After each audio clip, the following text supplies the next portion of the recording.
Hi, Larry Alterman here, and today I'm going to be talking about inverter air conditioners. Now, there are a million videos on inverter air conditioners, so why in the world am I going to put out another video on inverter air conditioners? Well, here's why. I think I have some new things to say. When you look at most videos, they don't tend to be very nuanced. They either want to say an inverter air conditioner is great, great, great, great, there's nothing wrong with it, it's the greatest thing ever, or sometimes they want to make a video that it's bad. That's what gets views. Nobody wants to hear a video that says sometimes it's good, but, you know. Well, I just want to give you an honest opinion about inverter air conditioners. I'm not against inverter air conditioners, by the way. I have one myself. But there are some bad things about it. There are some things you should know. And there are some things that they just don't tell you in the normal videos, and I don't know why. So if you have the patience to sit through this video, and I know sometimes I tend to be a little long-winded, but if you're thinking of getting an inverter, you really should watch this video because I'm going to tell you some things that you probably don't know and some things that you probably won't get from other videos about inverter air conditioners. Okay, so there are lots of good things about inverter air conditioners, and I'm going to go over some of them at the end, but you probably know them already. And there are several bad things about inverter air conditioners, two of which you may know already, and one of which I'm guessing you don't know already. So what are the bad things about inverter air conditioners? Well, the first one is obvious. It costs more. You know, one might be $500 and the inverter might be $700. $500 for the non-inverter, $700, $800 for the inverter. So they cost a lot more. And of course, they're going to tell you that you're going to make that savings up in electricity, which probably is true, but may not be true, which I'm going to get to later. The other thing bad about an inverter air conditioner is if they break because the board goes, the electronic board, it costs a lot of money to fix. So regular air conditioners don't have very complicated electronics. And if something goes wrong, usually you can replace a part and it's not too expensive. Of course, everything's expensive, but relatively speaking. Now, if an inverter board goes, that's like the heart of the air conditioner, and it will be very expensive to replace. For example, before, a number of years ago, I had an inverter air conditioner from it had a 2-year warranty. Well, after 2.5 years, I had a blackout, and when the electricity came out, it blew out the board, and they told me it was going to cost like $500 to fix it, to replace the board. It's like the whole air conditioner is only $600, and it's 2.5 years old, and now I have a choice. Fix it for $500 or buy a new air conditioner. Well, let me put it this way, I'll never buy it again. So hopefully you buy a good brand which won't burn out the board right away. Okay, some of them have like a 3-year warranty on the board, so if you can get that, that's a good thing. Now, that's the two obvious bad things about an inverter air conditioner. More expensive to buy, more expensive to fix. But here's something you probably didn't know. Inverter air conditioners claim to be more efficient. If you look at the ads, most of them say up to 30% more efficient. I've even seen ads that say up to 50% more efficient. I don't know about the 50, maybe in some very unusual cases, but certainly you can get 30%.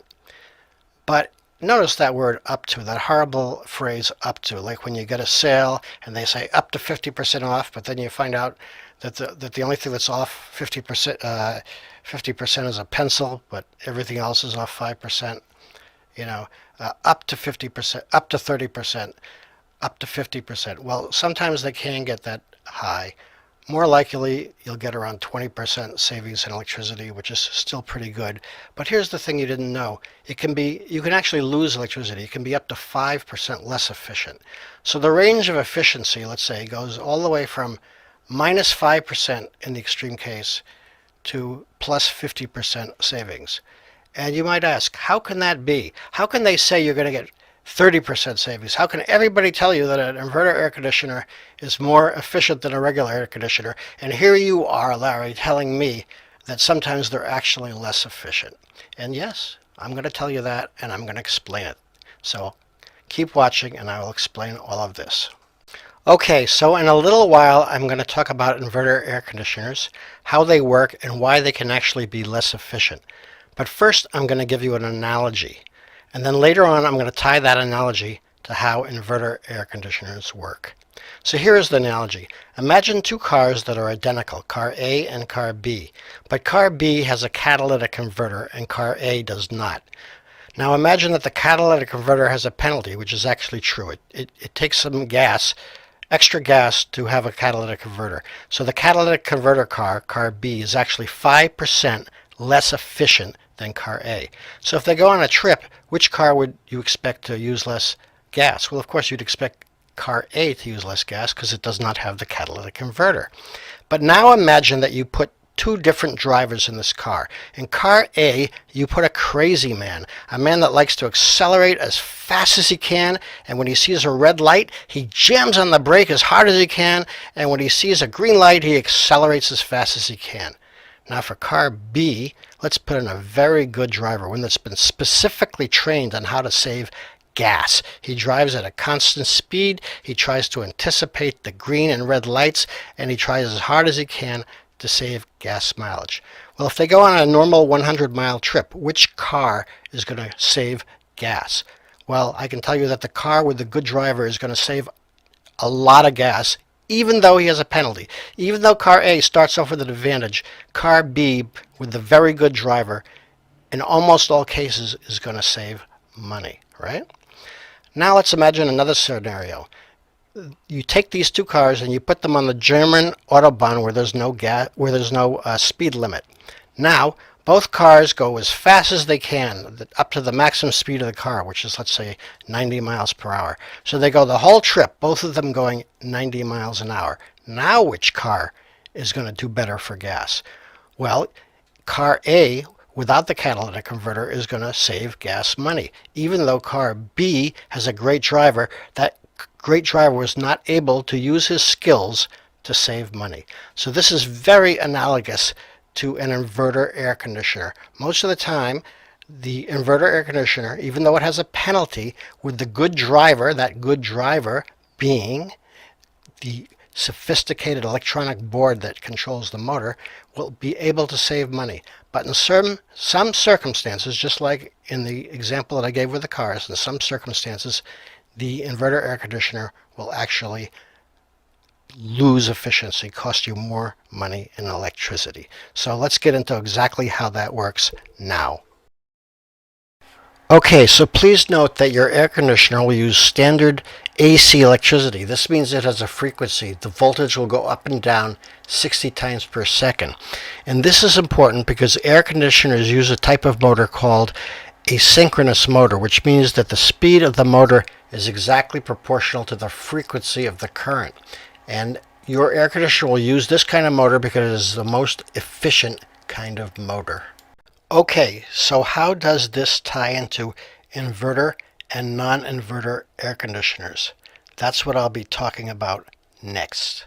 Okay, so this is a logical layout diagram of both a non-inverter air conditioner and an inverter air conditioner. So let's look at the non-inverter air conditioner first. It has a power supply, which is normally the wall current, and it comes in at AC current at a frequency of 60 cycles per second, and it goes directly to the compressor.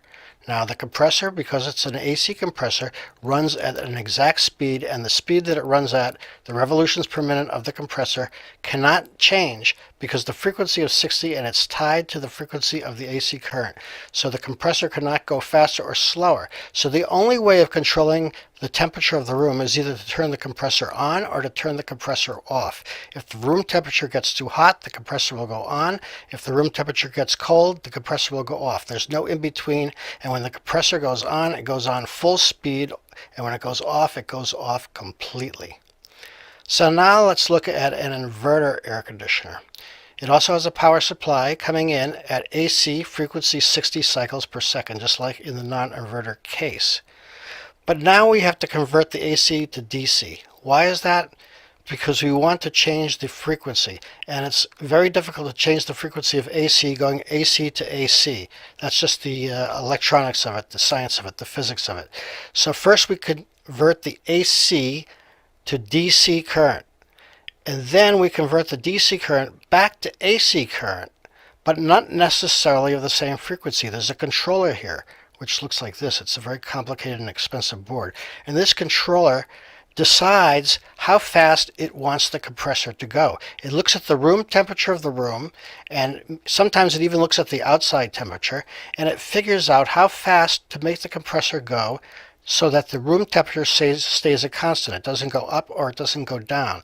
And it changes the frequency of the incoming current, and by changing the frequency of the incoming current, of the AC current, that changes the speed of the motor, and the motor speed, or the revolutions per minute of the motor, is set so that the temperature stays a constant. Okay, and now we come to the part that most videos and most people who promote inverter air conditioners don't usually talk about, and that is the fact that in this process of converting the AC to DC and then the DC back to AC, this process takes electricity. There's a loss here, a loss of efficiency in this process of converting from AC to DC back to AC, and the penalty, the loss of efficiency, is approximately 5%. Now, it might vary from one air conditioner to another depending on the quality of the controller and the quality of the inverter, but 5% is a good guess. So it starts out with this 5% disadvantage. But the fact is that under most circumstances, it will make up for this 5% disadvantage. Remember our example of the car with the catalytic converter? It had a disadvantage, but it had a good driver. And that good driver usually beat out the bad driver, even though it had a disadvantage, remember? But sometimes it didn't beat out the good driver under certain circumstances. Well, it's the same thing with an inverter air conditioner. We start out with a 5% penalty, but most of the time that 5% penalty is overcome by the controller controlling the air conditioner to run in a very smart and efficient manner. So, but sometimes under some special circumstances, the controller can't overcome the 5% penalty, and in those cases, a non-inverter air conditioner can actually be more efficient than an inverter air conditioner. And I will talk about some of those scenarios later on in this video. So what do we know? We know that inverter air conditioners start out with a 5% disadvantage. And we know that under most circumstances, this disadvantage is more than made up for by the smart controller. But we also know that under some circumstances, the smart controller does not overcome the penalty. So if we're thinking of buying an inverter air conditioner, what should we know?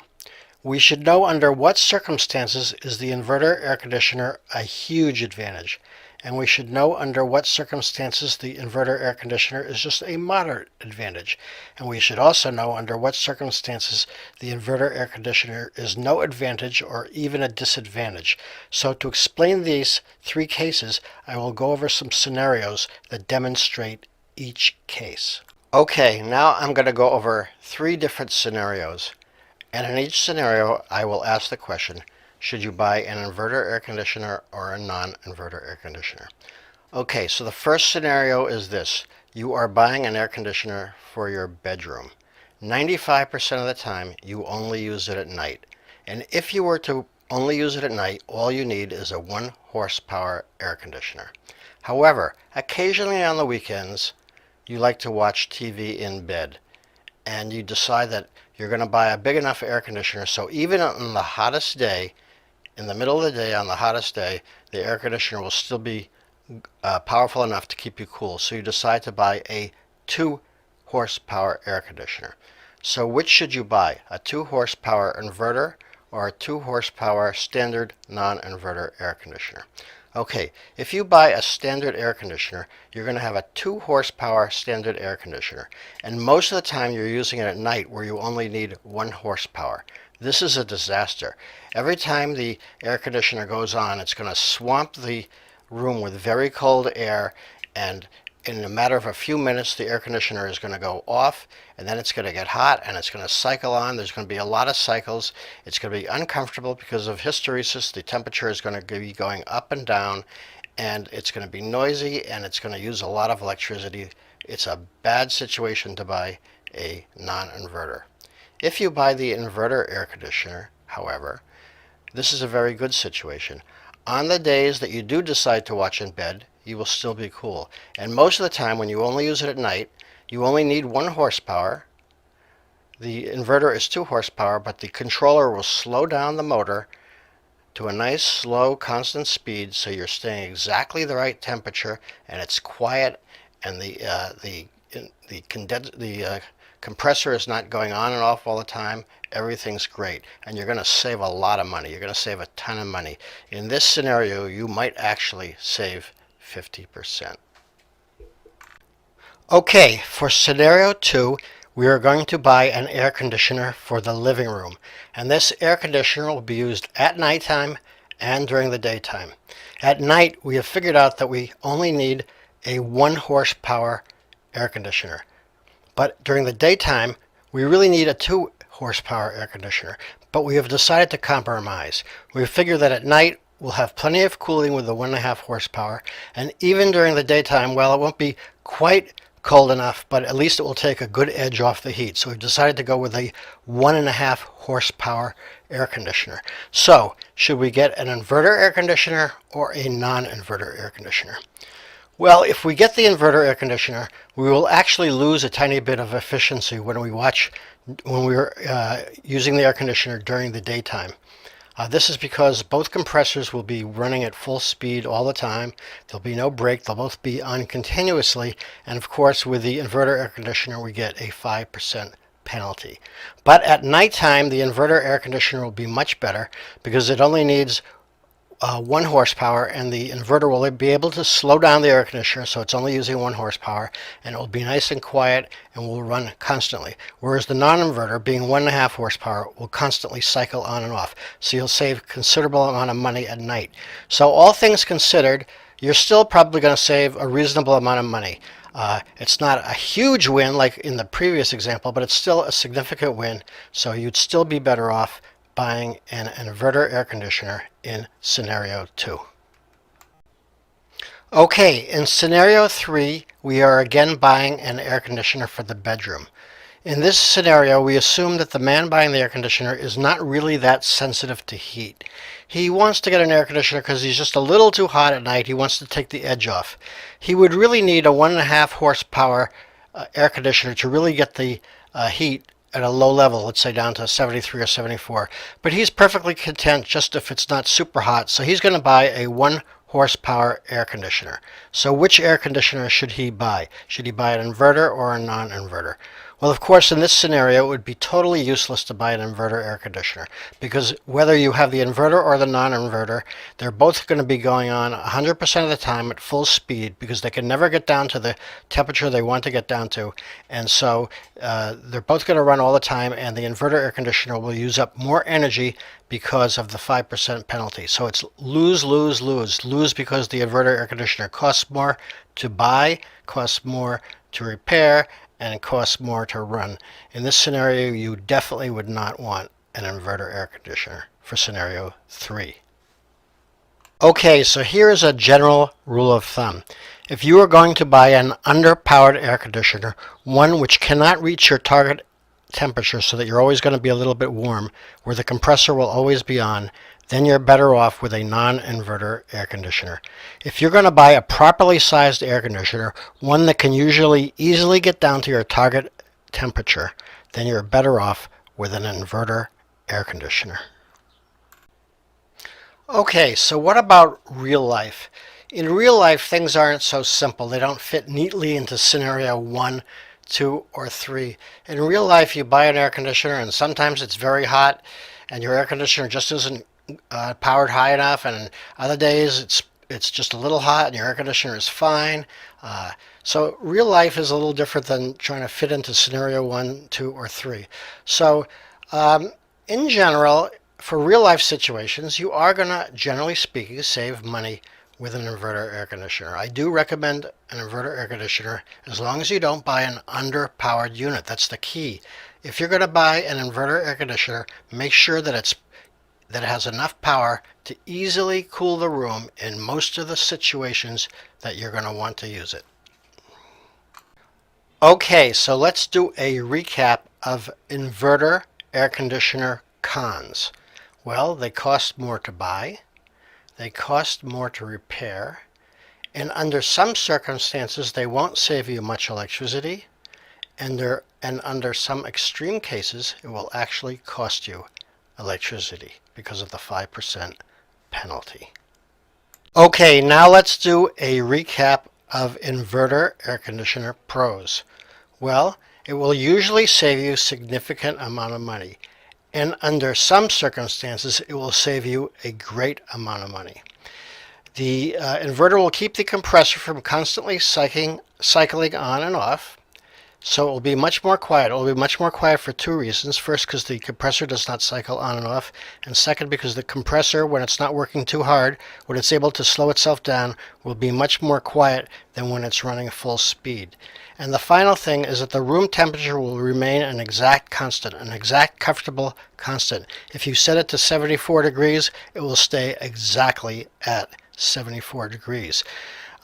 This is in contrast to a normal air conditioner, which because of hysteresis will usually cycle above and below the target temperature. So for example, if you set the temperature to 74, it won't stay at 74 like with an inverter air conditioner, but will fluctuate between, let's say, typically 72 and 76, again because of this hysteresis, which I will describe shortly. Okay, so what is this hysteresis I keep on talking about? Well, let's say you have a standard non-inverter air conditioner and you set the temperature to 74 degrees Fahrenheit. Why can't they design it so that when it goes up to 74.1 degrees, the compressor goes on, and when it goes down to 73.9 degrees, the compressor goes off? This way, the temperature will stay almost an exact constant, just like it does with the inverter air conditioner. Well, the problem is this. If they did that, then the compressor would be cycling on and off every minute or two. It would be going on and off constantly. And this is not too good for the person in the room. It's annoying, and it also would probably destroy the compressor in a short amount of time. So they have to, instead of setting it to this very narrow range, they have to set it to a bigger range so that the compressor doesn't go on and off constantly. So when you set the temperature to 74 degrees with a normal air conditioner, you're really setting it to a range of 72 to 76 or something like that. And this lag around the desired temperature is referred to hysteresis.